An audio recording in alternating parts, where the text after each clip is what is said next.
Okay. All right, you ready?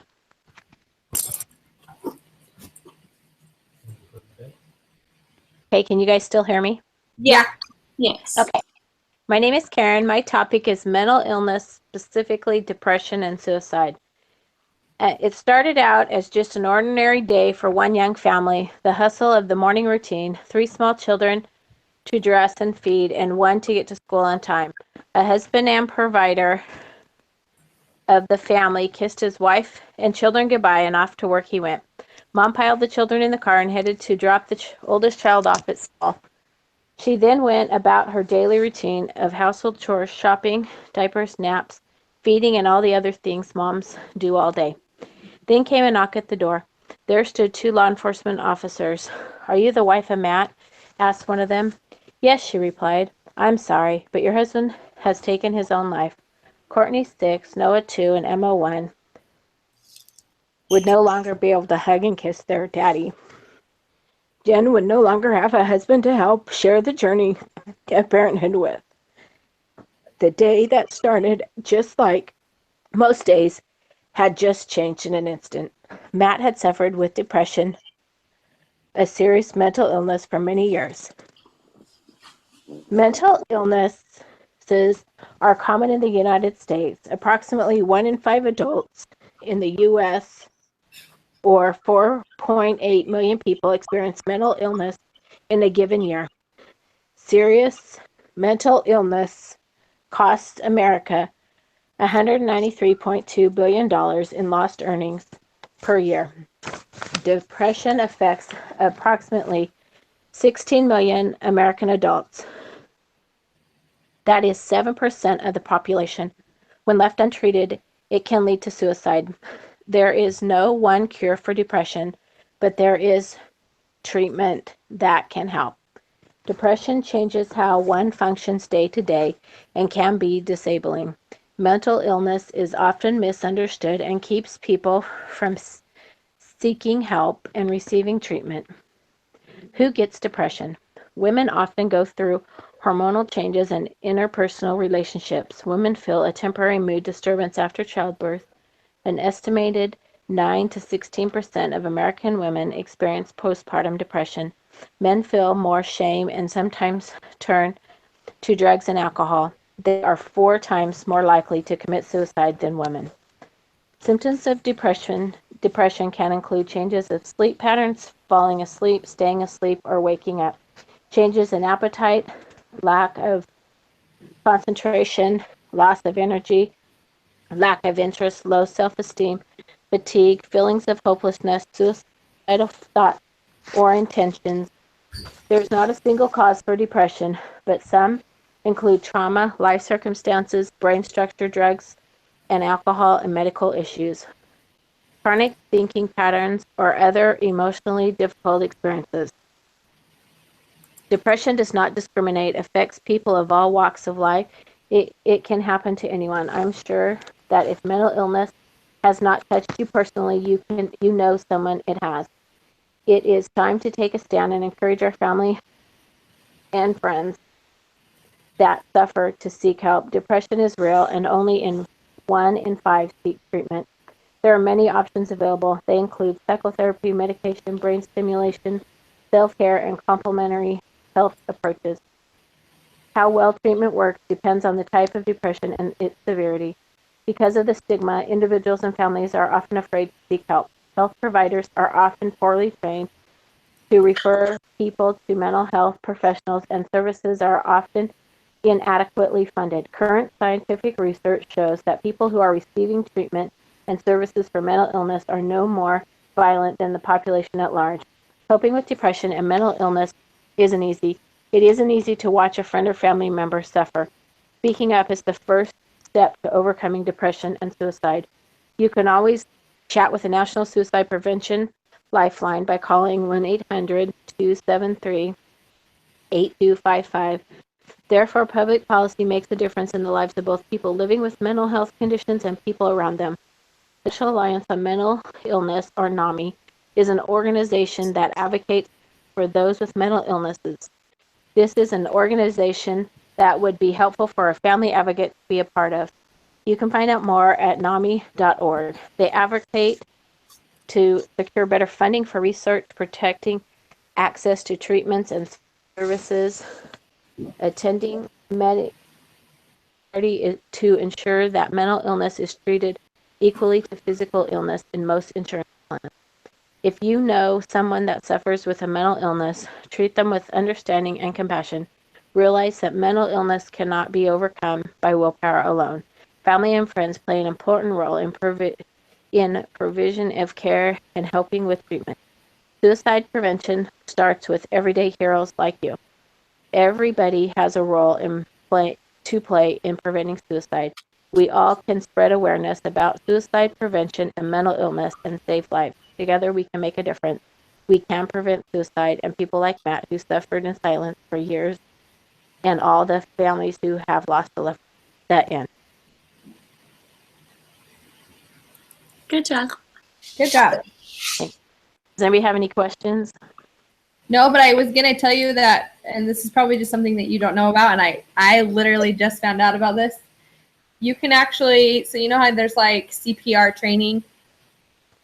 They have what's called QPR training, and it's training for suicide prevention. So like for my internship, I had to become certified in suicide prevention. So like I have a certificate and everything that says I'm QPR certified.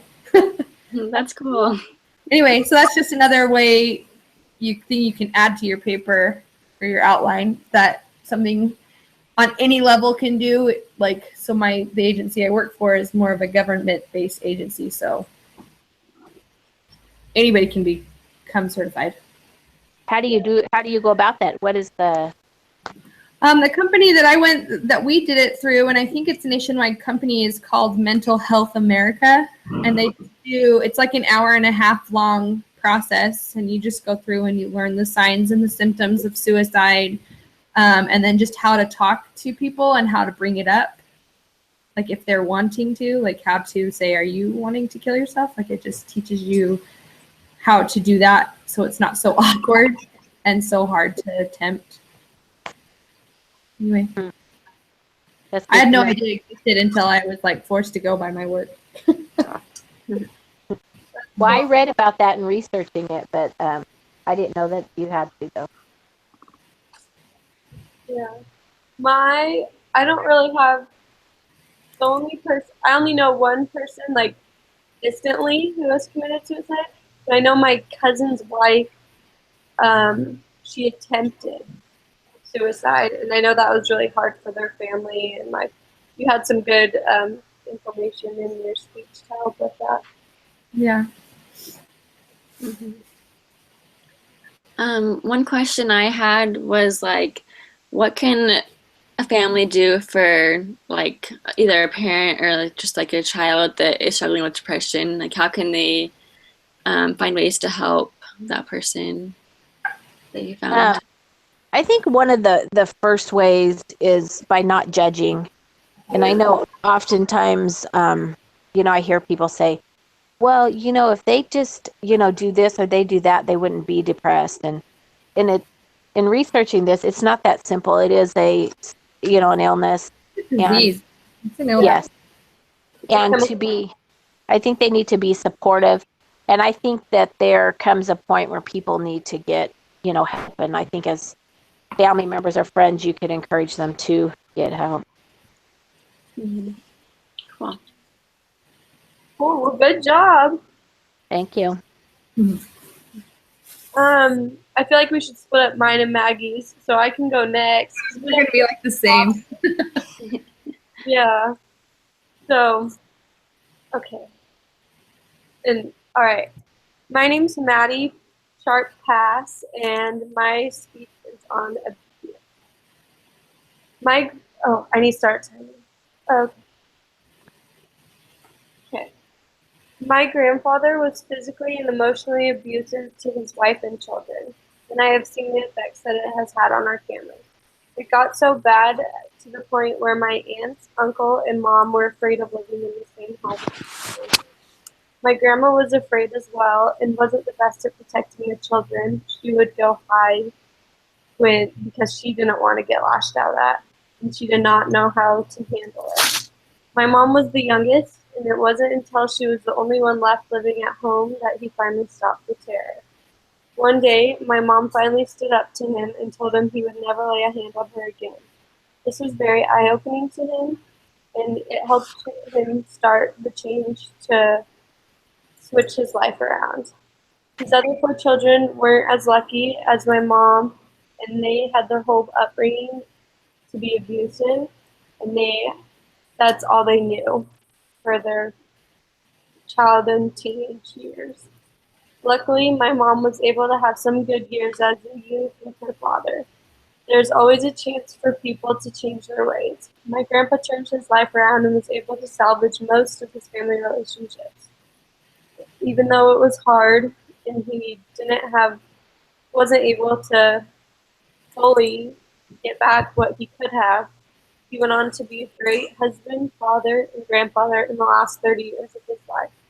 Although he died a righteous man, the lasting effects of his abuse on my family are very noticeable. For years, there were anger, pain, fear, and hate.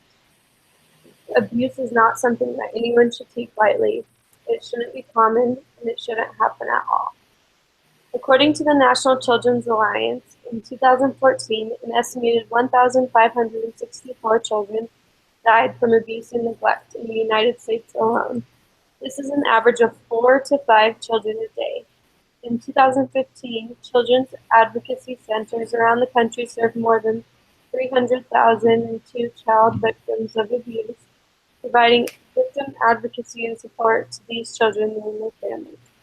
It is sickening to think about how many children have to live through abuse that comes from their parents more often than not. And even some children end up dying from this. As advocates of the family, we need to do all that we can to help the children. The National Children's Alliance has found neglect is the most common form of maltreatment. Of those children who experience maltreatment or abuse, nearly 80% suffered neglect, 18% suffered physical abuse, and 9% suffered sexual abuse. Some children are polyvictimized and may have suffered more than one form of maltreatment. The main issue is neglect. Children deserve to be loved, cared for, and protected. They need to feel safe in their homes. They need environments that will aid them in their development and future successes. Overall, I believe in the respect for family and the sanctity of life. Children need to be brought up in the right environment so they don't have to suffer from abusers like my grandfather was. Everyone has the right to life, liberty, and the pursuit of happiness. I want that for the children of the world. Mostly, we need to protect, defend, and uplift the family in every way possible. We can start by meeting our own children's needs and giving them the love and attention they deserve. I know that I want to break the chain and help my own family grow up in a healthy and happy environment. And I know that the only way to do this is through love and attention and and not inflicting harm upon children in any way. And I want to encourage everyone to help anyone they know that is being abused or even suspect abuse to report it and help them figure out a better path. Thank you. Good job, Maddie. Good job. I talk too fast, so I have to Yeah, we're questions. One question I thought of, just like from your research, have you found any like kind of behaviors that might indicate abuse in the home, like from an outsider's perspective, that might be like a red flag kind of? Yeah, I found some stuff on that. For most, like I don't have anything in front of me right now, but for the most part, you just need to notice any bruises or anything obvious, and then also just how the child's acting. In This is like a different form of abuse, but a little girl in my daycare that I worked at home, I'm like 90% sure she was being sexually abused, and she was, I don't know, we would change her diaper. She was only 2, and she'd be like, "Oh, it tickles," or she'd be like, "Ow," and like say things like that were like, it shouldn't be hurting if I just wipe her, and she would always be red and inflamed. And anyway, we reported it, and her dad was actually in and out of jail for like, and I didn't get details from my boss or anything, but like as soon as we reported it, those kids got pulled. So like they found out about it, and so I don't know. That breaks my heart because then who knows what's happening to her now and stuff. But I just know that just be aware of anything that's not normal.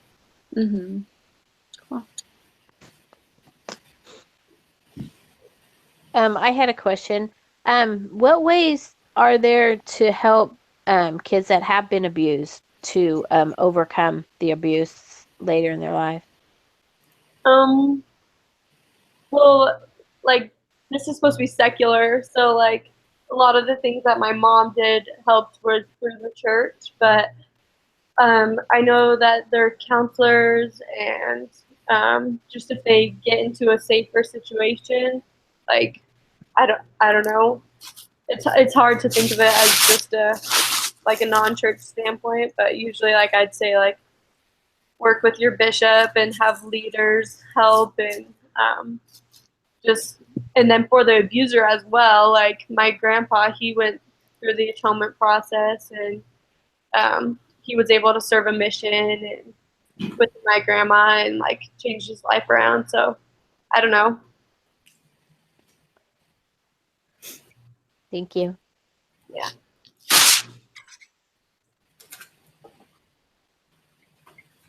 Do you want me to go or do you want Janelle to go? I can go next. Okay. Okay. So my name is Janelle Johnson, and my topic was single-parent households. So single-parent households have become extremely prevalent in America. While they used to be a small minority, they have become an increasingly popular trend in recent decades. According to familyfacts.org, in 1960, nearly 9 in 10 children lived with 2 parents. Today, less than 7 in 10 children live with both parents. Instead, children are increasingly living with only their mothers. This type of living arrangement is not without consequences. Children growing up in single-parent homes have been found to struggle more than those in 2-parent homes. This is the case with 13-year-old Maya. She is from a single-parent home and is being raised by her mother. At the age of 4, her father abandoned her and her mother, and he has been out of the picture for most of her life. As a result of this experience, Maya is rebellious and often acts out in school. She has little support or little interest in working to get good grades and doesn't expect much good things to happen in her life. Her mother works long hours to make ends meet, which doesn't allow much time for her and Maya to be together. Therefore, their relationship is not very strong, and little emotional support is shared between the two of them. So why does Maya's story matter to us? While Maya's experience is unique to her, many other families face similar circumstances and struggles. There are many situations that may lead to a single-parent home. For example, a pregnancy occurring out of wedlock, divorce, death of a spouse, cohabitation followed by one partner leaving, etc. There is a good chance that you or someone you know has experienced one of these situations. That is why it's important for everyone to understand the consequences of a single-parent home. According to a study from the Journal of Marriage and Family, family income and the quality of the home environment are strongly correlated with children's behavior and cognitive test scores. Children with higher quality home environments have fewer behavioral problems and higher test scores. A 2-parent home often provides more support for the family, both financially and emotionally, because both parents are able to work together and divide up the responsibilities of parenting. With single-parent families, however, the parent often experiences burnout and a higher stress level that can have detrimental effects on the family. Society as a whole is also affected by single-parent households. According to a study by the Marriage and Family Review, many single-mother families fall below the poverty threshold. Therefore, there is an increase in the number of families that rely on society for financial support. through welfare programs. Also, there's often a need for daycare or after-school programs to watch children while parents are at work. This impacts society because it needs to provide such services for the families that need them. Of course, knowing about the effects of single-parent households does little good unless something is done about it. In order to see improvements in this area, one needs to be willing to take action and become engaged in the situation. So what can be done? There are many ways that one can be an advocate for a traditional family with children being raised by two parents. One thing that can be done is to support school and community programs that help prevent pregnancies occurring outside of marriage. The Office of Adolescent Health, as part of the U.S. Department of Health and Human Services, has begun the Teen Pregnancy Prevention Program. This program works to fund medically accurate and age-appropriate programs that reduce teen pregnancy. It is focused on the individual teenager, but if taken to heart, will impact families as well. This program is addressing the problem at hand and not just the symptoms. One of the causes of single-parent families is teen pregnancy, because much of the time the parents do not get married and the mother raises the child alone. The program is geared toward preventing teen pregnancies so that this does not happen. It strengthens families by educating teenagers about how to prevent pregnancies so that they can postpone parenthood for a time when they are ready to embrace it with their spouse. Another idea that could potentially lower divorce rates is proposing to offer educational programs to couples before and during marriage that will help teach them marriage-changing techniques. Premarital education has often been found to improve marital quality and lower the risk of divorce. By increasing the number of couples receiving these types of services, the number of divorces and subsequent single-parent family homes could be greatly reduced. Anyone can play a role in preventing single-parent homes by being an advocate for programs like the ones I have described. One way that you can do this is by sending a letter to your state senator and expressing your concerns about this issue and some possible ways to improve it. You can also do something as simple as share with your friends and neighbors your views on this issue in order to raise awareness and make a difference. We are not powerless against this threat to the family. Together, we can make a difference. Thank you. The end. Good job. Yeah.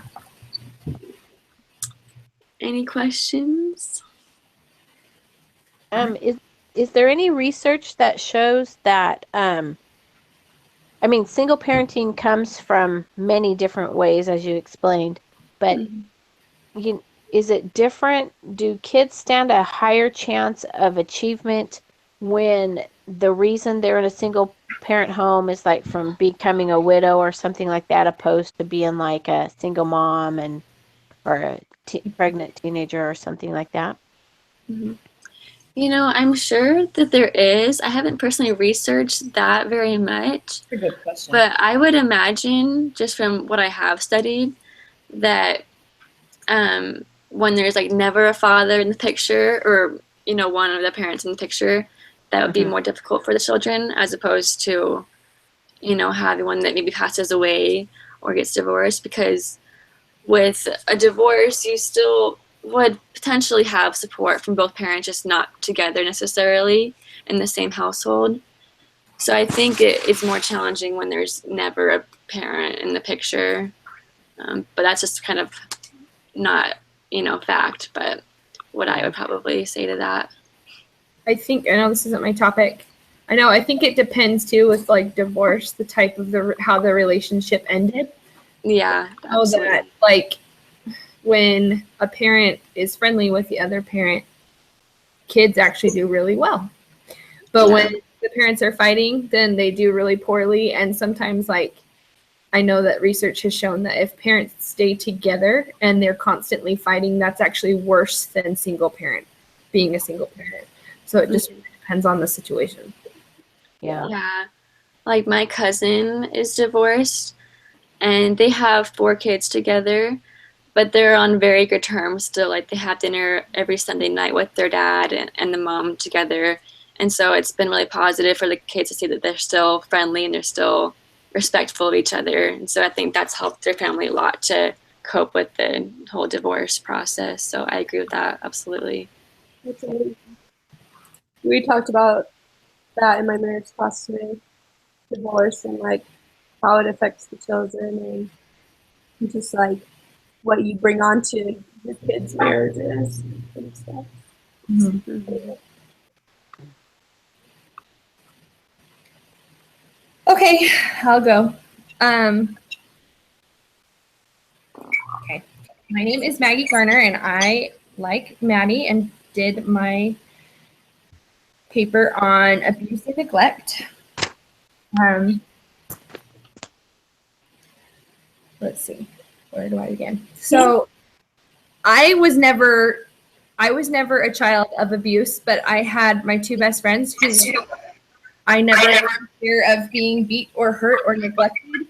My friends Brittany and Jessica had a father, and my names have been changed for confidentiality. Had a father who was abusive. Brittany and Jessica were living in the foster care system as. Sorry, can someone their thing? It's distracting me. Can you guys mute it? Sorry. Okay. Legal guardianship was given to their grandparents due to child neglect and abuse in the home with their birth parents.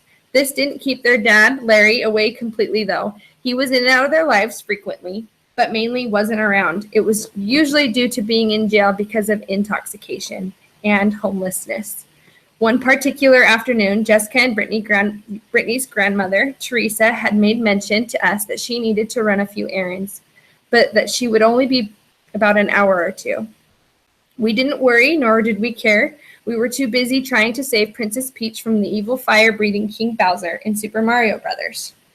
That is, until Larry came home. I will never forget the smell on his breath. I later learned that it was the smell of alcohol. It made my stomach churn and made me feel slightly uncomfortable and nervous. He seemed happy, though, and he was laughing. We brushed it off. Just like that, as if someone had flipped a switch, Larry was angry. He was yelling at us, and we had no clue why. He was yelling random phrases that didn't make sense. We were so scared and so clueless as to what to do because we were home alone. We were children and we were helpless, so we stood there and we took it. Larry then took my friend by the back of the neck, insisting that she speak to him. He followed by pushing her to the ground and saying, "You better watch yourself or I'll kick your ass." He quickly turned around, pointed to me, and he said, "If you don't want to be involved in this ass whooping, I suggest you run home." I listened, and I ran as fast as my 10-year-old legs would carry me. Sorry, this is an emotional subject for me. I burst through the door and started yelling to yell for my mom and told her what had happened. She immediately called my friend's house, and thankfully, in the time that I had run home and talked to my mom, my best friend's grandmother had come home. I laid in my mom's arms, scared and confused as to what had happened. Why would someone's dad treat him that way? Why was he so mean to us? He scared me. I hated to think what would have happened if she hadn't have come home.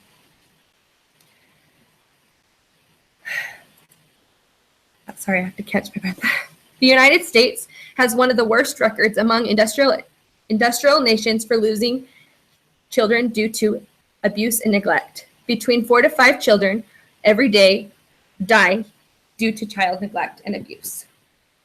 Since 1990, however, child maltreatment and victimization has been on the decline.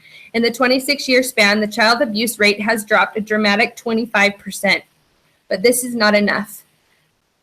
In 2014, 702,000 victims of maltreatment were reported for victims of maltreatment. This would pack 10 modern football stadiums. Nationally, 60.5% of child victims experience neglect, including medical neglect. 18.6% were physically abused, and this is in 2002. 9.9% were sexually abused, and 6.5% were emotionally or psychologically maltreated. Individuals who reported 6 or more adverse childhood experiences had an average life expectancy 2 decades shorter than those who reported none. Ischemic heart disease, chronic obstructive pulmonary disease, and liver disease and other health-related quality of life issues are tied to child abuse. The Child Abuse and Prevention Act was started in 1974, and this program provides state funds to improve child protective service systems. Each system is given the state's money to go towards policies and procedures that address needs of drug-exposed infants, triage procedures. Sorry, I can't talk. Triage procedures for referral of children not to imminent risk or harm to the community, notification of an individual who is subject to an investigation, and training for CPS workers on their legal duties and parents' rights.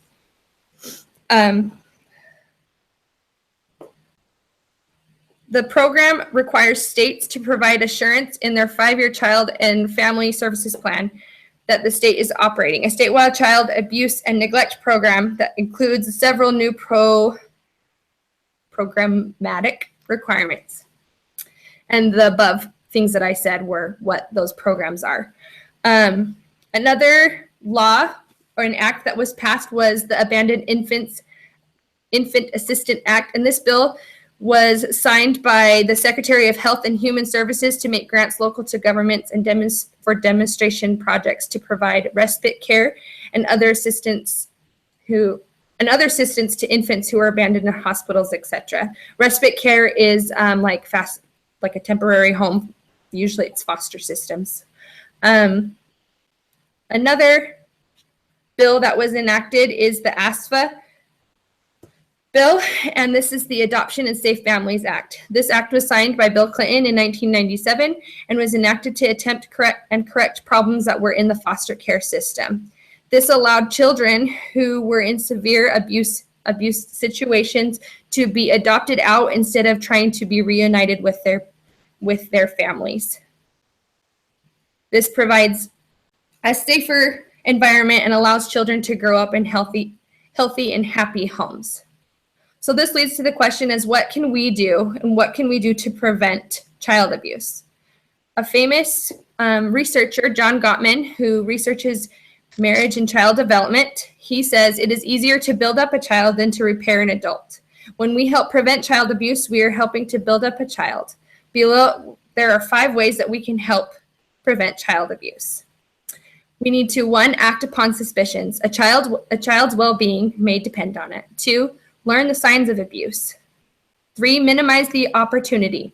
Eliminate or reduce one-on-one adult-child supervision situations. 4, talk about it. Talk about it with your children and educate your children in knowing what sexual abuse is, what is abuse, what's inappropriate, and what's not appropriate. When your children know what it is, they can talk to you about it. And 5, make a plan. Know who to call and where to go if your child reports abuse. Other systems and agencies that we can rely on for people who are already in abusive situations are agencies like the Big Brother, Big Sister program, after-school programs, and daycare. These programs allow for children to be given positive adult influences who encourage them to get good grades, avoid drugs and alcohol, get an education, and then just model appropriate adult-child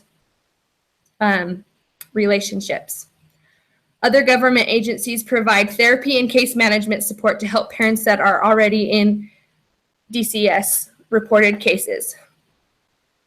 Some of the parenting techniques that are provided are budgeting, anger management, and programs for people who aren't in the family or just entering, like fathers who have been in jail or just trying to take action and be a good parent. We as advocates, because we are getting degrees in marriage and family studies, we can advocate for these kids by working for agencies that are trying to help families get their children back. As an intern, I'm an intern for an agency called Bauer Family Resources, and we do just that. I'm in case management, and so I help families go through goals and objectives to get their children back, and it's very rewarding to see the progress that they make. And that's it. Thank you. Any questions? One question I thought of was, have you researched, did you find anything about like long-term effects of like emotional or mental abuse? Yeah, one of the longer terms, they have found that those who are abused are more likely to be perpetrators when they're older. Not so much if you're a female, but it was a lot higher if you were a male. Also, there is emotional trauma due to it. They have noticed that those who are in the system as children are more than likely to be in the system later on because they don't know how to, they haven't been given that positive role model to teach them how to be an adult. And so they end up being in the system again because they don't, I don't know if that makes sense. They just don't know how to handle not having a case manager. Mm-hmm. Cool. Thanks. Any other questions? I know, Janelle, you had a question about signs and symptoms of abuse. Mm-hmm. Maddie. I know a few of them just because I've been trained in them at work. Mm-hmm. Sorry, Maddie, that I didn't bump in, but I was like, well, if they ask me that, I need to be able to tell them. Sorry. But one of the things is like, if they have injuries that they aren't able to tell you what happened, or if they have just an abnormally large amount of injuries on their body, bruises and things, that's a big red flag. Another thing is they have issue when they see bruises and stuff on the stomach because that's kind of a weird place to get hurt. Mm-hmm.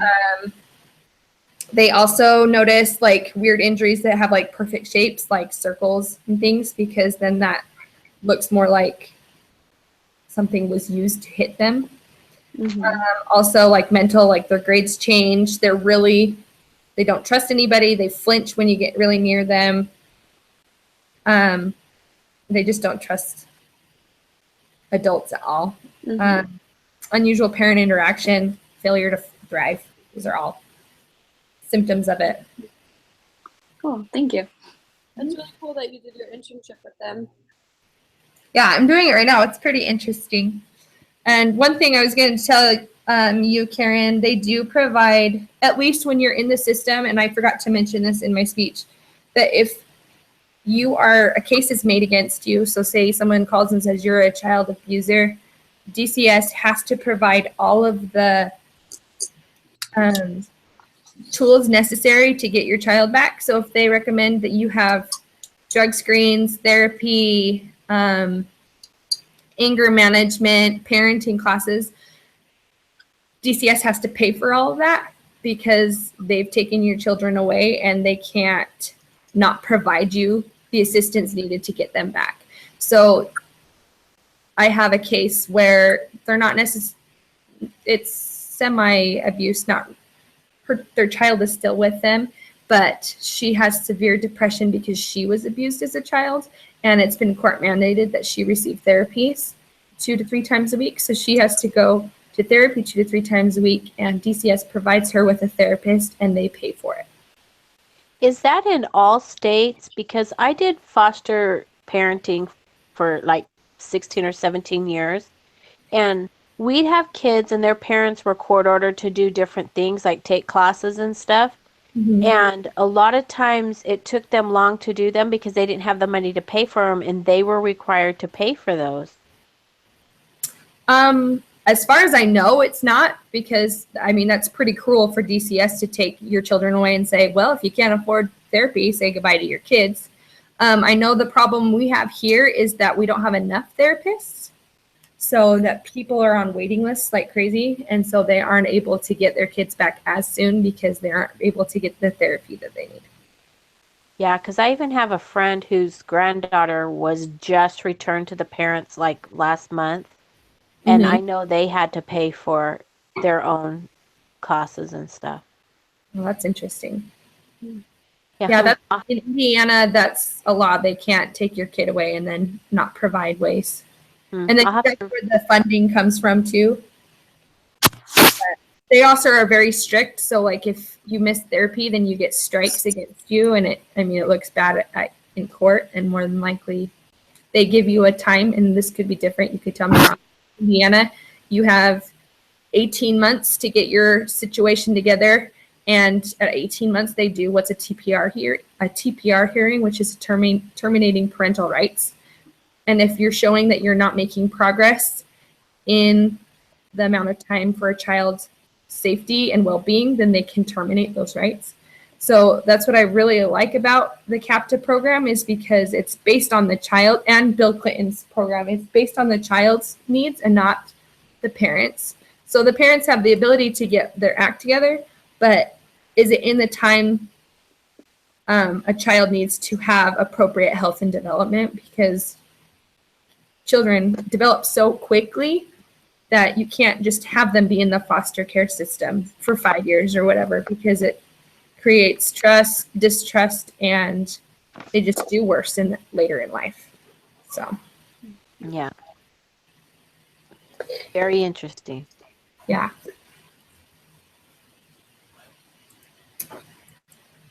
Alrighty. So did you guys know that we were supposed to fill out? Evaluations. Yeah. Yeah, I've been working on them.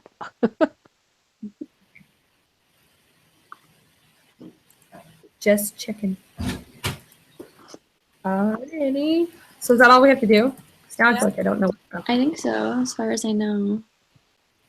Yeah, and then we just have to review them and submit that by Monday. Okay, and I did read, just so you guys know, because I was wondering if I needed to like doctor up my outline. She said that, let me find it. Hold on. We have to submit a reference page. Yeah, we need to submit a reference page. Mm-hmm. So, that's kind of easy for you and I, Maddie. Well, at least for me, because I used only the statistics that were on our paper. Me too. It's like, okay, there's your reference page. Seriously, that was convenient that she allowed us to like build on our stuff. That was way convenient. Yeah. Well, cool. Have a good night, guys. Thank you. too. Thanks, everyone. Later. Bye. Bye. Bye.